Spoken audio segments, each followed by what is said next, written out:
Hello দর্শক, না বললেও নয়, আজকেও আমরা আবার এসেছি এক নতুন একটি জায়গায়, যে জায়গায় বারবার লোডশেডিং, বিদ্যুৎ চলে যায় আর বিদ্যুৎ থাকেই না।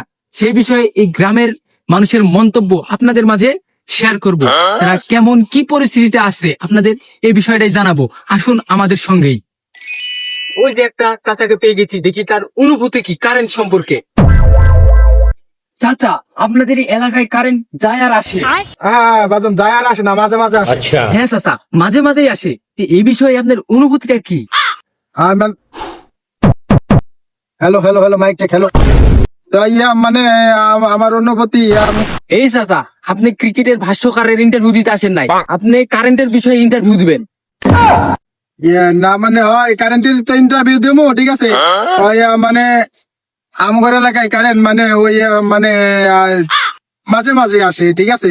তো আমগর এলাকায় কারেন্ট আহুক বা না হোক ওইটা বিষয় না, ঠিক আছে। আমগর এলাকায় বিদ্যুৎ আইলেই চলবে। আরে চাচা, কারেন্ট আর বিদ্যুৎ তো একই হলো, এর মধ্যে পার্থক্য কি? মানে বাঁচতে আছে পার্থক্য আছে, ঠিক আছে। কারেন্ট আর বিদ্যুতের মধ্যে পার্থক্য আছে বানানে। তাহলে ইন্টারভিউ লিব না, পালের ইন্টারভিউ।